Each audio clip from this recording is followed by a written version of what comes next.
नमस्कार, मैं Dinesh Khatri TT public senior secondary school के इस डिजिटल प्लेटफॉर्म पर आपका स्वागत करता हूं। जैसा कि मैंने पिछले वीडियो में आपको क्लास 9th का जो संशोधित पाठ्यक्रम है, जो परिवर्तित हुआ है सिलेबस इस बार कोविड के कारण, जिसकी जानकारी मैंने आपको दी और साथ ही साथ हमने क्षितिज के उपभोक्तावाद की संस्कृति के प्रश्न उत्तर के बारे में पढ़ा।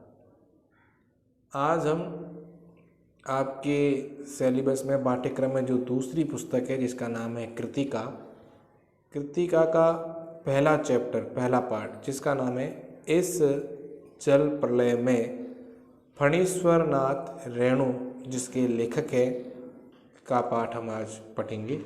तो आप सभी से निवेदन है कि आप अपनी पुस्तक को अपने पास रखें और ध्यान दें। तो पाठ प्रारंभ कर रहे हैं हम। मेरा गांव ऐसे इलाके में है जहां हर साल पश्चिम, पूरब और दक्षिण की कोसी, पनार, महानंदा और गंगा की बाढ़ से पीड़ित प्राणियों के समूह आकर पनाह लेते हैं। ध्यान दीजिए क्या लिखा है कि लेखक अपने गांव की बात लिख रहा है कि मेरा गांव है वो ऐसे स्थान पर, ऐसे इलाके में है जहां क्या होता है कि प्रत्येक वर्ष पश्चिम से, पूरब से और दक्षिण से, इन 3 दिशाओं से आने वाली कुछ नदियां हैं। नदियों के नाम लिखे उसने, कोसी, पनार, महानंदा और गंगा, जिनमें अत्यधिक पानी आ जाने से बाढ़ आ जाती है और बाढ़ आने से बहुत सारे जो प्राणी हैं वह उस बाढ़ से पीड़ित होते हैं। तो वो पूरा समूह इनके गांव में आकर पनाह लेता है। पनाह शब्द के पीछे लिखा हुआ एक, है ना। तो ये एक जो है वो शब्दार्थ है। इसी पेज पे देखिए नीचे की तरफ लिखा हुआ 1 नंबर, है ना। देखिए लाल लाइन के नीचे आपको नजर आ रहा होगा शरण आड़, यानी पनाह शब्द का अर्थ क्या होता है? शरण, किसी की पनाह में जाना, शरण में जाना, है ना। तो ये शरण में आते हैं। श्रावण भादो, ये अपने हिंदी महीने हैं 2, श्रावण और भादो में ट्रेन की खिड़कियों से विशाल। अब इसने लिखा है कि श्रावण और भादे महीने में जब ट्रेन की यात्रा की जाती है तो ट्रेन की खिड़की से अपन विशाल और सपाट परती मतलब वह जमीन जो बोई नहीं जाती है, जोती नहीं जाती है, यानी बंजर कह सकते हैं एक तरह से, वहाँ पर गाय, बैल, भैंस, बकरों के हजारों झुंड मुंड देखकर ही लोग बाढ़ की विभीषिका का अंदाजा लगाते हैं। यानी उन दिनों में, सावन और भादो महीनों में बारिश ज़्यादा होती है, उन्हीं दिनों में नदी का पानी बढ़ जाता है, बाढ़ आती है। यदि उन दिनों में कहा गया है कि ट्रेन से कोई यात्रा करता है तो उन्हें एक विशाल यानी बहुत बड़ा और एकदम सपाट ज़मीन मिलेगी, मैदान मिलेगा जहाँ पर जुताई या बुआई नहीं की जाती है। तो वहाँ पर बहुत सारे जानवर हैं जिनमें लिखा है गाय है, बैल है, भैंस है, बकरे हैं। ये हजारों की संख्या में झुंड बनाकर, और झुंड मुंड लिखा हुआ है ना। तो झुंड मुंड के बारे में आप समझें, झुंड का मतलब तो क्या होता है? भीड़, लेकिन मुंड का कोई अर्थ नहीं। तो ये कैसे शब्द है जो स्थानीय भाषाओं में आए हैं, कहा जाता है, और इनको अपन हिंदी में स्वीकार किया गया है। तो अपन इसे देशज शब्द कह सकते हैं। ठीक है, आगे देखिए। तो ये देखकर लोग बाढ़ की विभीषिका का मतलब क्या होता है? भयंकरता, यानी किस तरीके से, कितनी खतरनाक, कितनी भयंकर बाढ़ आई थी, इसका अंदाजा अपने आप ही हो जाएगा जब इतने लोगों की और जानवरों की भीड़ देखी जाएगी। परती क्षेत्र में जन्म लेने का, अब उन्होंने अपने बारे में लिखा है परती, यानी मेरी जो क्षेत्र है जहाँ मेरा जन्म हुआ है और एक ऐसी ज़मीन है जहाँ जोती बोई नहीं जाती है।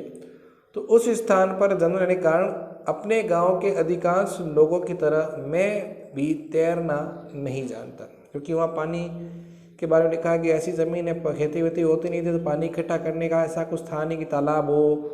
गाँव में होता है ना, ऐसे तालाब बने होते हैं, सरोवर बने होते हैं, तो वो ऐसे कुछ थे नहीं। तो हम वहाँ जाके तैरें, या हम गांव के लोग दूसरे भी तैरना नहीं जानते थे और मैं भी नहीं जानता था। फिर इसने लिखा है किंतु 10 वर्ष की उम्र से पिछले साल तक, 10 वर्ष का जब ये था उसके पश्चात से अभी लास्ट ईयर तक, है ना, बॉय स्काउट, ये एक तरह का एनसीसी कैडेट वगैरह होते हैं उसी तरह का होता है बॉय स्काउट, स्वयंसेवक, आरएसएस का नाम आपने सुना होगा, राष्ट्रीय स्वयंसेवक, तो उस तरह के स्वयंसेवक, राजनीतिक कार्यकर्ता अथवा रिलीफ वर्कर की हैसियत से बाढ़ पीड़ित क्षेत्रों में काम करता रहा हूँ। ठीक है, इसने क्या लिखा है कि मैं 10 वर्ष की उम्र के पश्चात और लास्ट ईयर तक उसने बताया है कि मैं बॉय स्काउट में, स्वयंसेवक में, राजनीतिक कार्यकर्ता के रूप में, रिलीफ वर्कर के रूप में मैंने बाढ़ पीड़ित क्षेत्रों में काम किया। यानी जहाँ बाढ़ आती है तो ये सारे लोग सहायता के लिए जाते हैं, तो मैं भी उनके साथ वहाँ जाता हूँ। और रही लिखने की बात, पीछे उसने क्या लिखा है, प्रश्नवाचक चिन्ह। ये तो उसने क्या कहा है कि मैं काम करता हूँ, यदि मुझे कोई बाढ़ के ऊपर लिखने कहेंगे तो मैंने क्या लिखा है, उसके बाद लिखा है हाई स्कूल में बाढ़ पर लेख लिखकर मैंने प्रथम पुरस्कार पाने से लेकर, अब इसमें क्या लिखा है, हाई स्कूल के अंदर मैंने बाढ़ के ऊपर एक लेख लिखा था जिसमें मुझे प्रथम स्थान प्राप्त हुआ, वहाँ से मैंने बाढ़ के बारे में लिखना शुरू किया। धर्म युग में कथा दशक के अंतर्गत बाढ़ की पुरानी कहानी को नए पाठ के साथ प्रस्तुत कर चुका हूँ। अब क्या हुआ, धर्म युग एक पुस्तक होगी जिसके अंदर इन्होंने एक कहानी लिखी है बाढ़ के ऊपर, वो उन्होंने लिखा, मैं उसे प्रस्तुत कर चुका हूँ। फिर जय गंगा 1947, डायन कोसी 1948, हड्डियों का पुल 1948 आदि छुटपुट रिपोर्टार्ज के अलावा, ध्यान दीजिए, फिर उन्हें क्या लिखा है, रिपोर्टार्ज के अलावा। तो ये आपको थोड़ा सा ध्यान रखना है कि रिपोर्टार्ज यानी छोटी बड़ी उन्होंने चीज़ें और लिखी है जिसमें बाढ़ के बारे में, पानी के बारे में नाम भी था, है ना, हड्डियों का पुल, और दूसरा ऐसे लिखा कोस डायन, जय गंगा, तो ये सब इनके लेख है जो इन्होंने लिखे हैं। आगे बढ़ते हैं हम इसमें। मेरे कई उपन्यासों में बाढ़ की विनाश लीलाओं के अनेक चित्र अंकित हुए हैं। अब इन्होंने लिखा कि मैंने कुछ उपन्यास भी लिखे हैं, उन उपन्यास के अंदर मैंने बाढ़ से होने वाली जो विनाश है, यानी बाढ़ से क्या क्या नुकसान होता है, उनका मैंने चित्र के माध्यम से अंकन किया है उपन्यास में।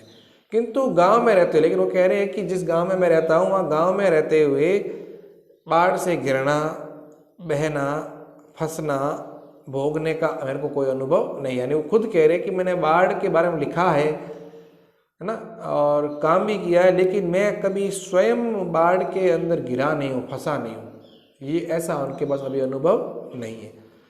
वह तो पटना शहर में सन 1967 में ही हुआ। अब इन्होंने अपने बारे में लिखा है कि 1967 में मैं पटना में रह रहा था, तब मेरे साथ ऐसी घटना हुई। क्या घटना हुई है, जब 18 घंटे की अविराम वृष्टि के कारण, अब देखिए 18 घंटे यानी 24 घंटे होते हैं दिन रात में, तो 18 घंटे तक अविराम यानी बिना रुके वृष्टि यानी बरसात हुई, जिसके कारण क्या हुआ, पुनपुन का पानी, पुनपुन नदी है पटना में आई हुई है, तो उस पुनपुन का पानी राजेंद्र नगर, कंकड़बाग तथा अन्य निचले हिस्सों में घुस आया था। अब ध्यान दीजिए, आप लोग सबको पता होगा कि पानी जो होता है वह जो ढाल वाले इलाके होते हैं, ढलान वाले और नीचे इलाके होते हैं, उनमें ज़्यादा पानी भरा जाता है।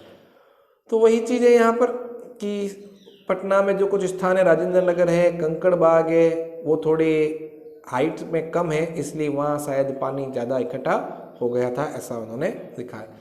अर्थात बाढ़ को मैंने भोगा है शहरी आदमी की हैसियत से। अब उन्होंने क्या कहा है कि मेरा गांव तो ऐसे स्थान पर जहाँ पानी रुकता नहीं था, और जहाँ बाढ़ आती थी तो बाढ़ के फंसे हुए जो लोग थे वो हमारे यहाँ पनाह जरूर लेते थे, लेकिन मैंने गांव में रहते हुए कभी बाढ़ को ना देखा ना उसको कभी अनुभव किया।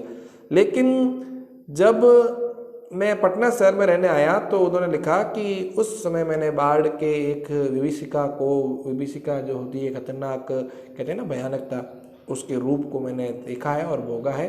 तो शहरी आदमी कैसे, यानी शहर में रहते हुए भोग लिया, गांव में नहीं भोगा पाया, लेकिन जब शहर में रहने आया तो वहाँ बाढ़ आ गई। तो ऐसा होता है, आपने अक्सर देखा होगा, अभी सूरत में, जोधपुर में बहुत सारा बारिश हुई तो पानी इकट्ठा हो गया, सूरत में जो नीचे वाले इलाके थे वहाँ पानी भर जाता है, दिल्ली में भर जाता है ना।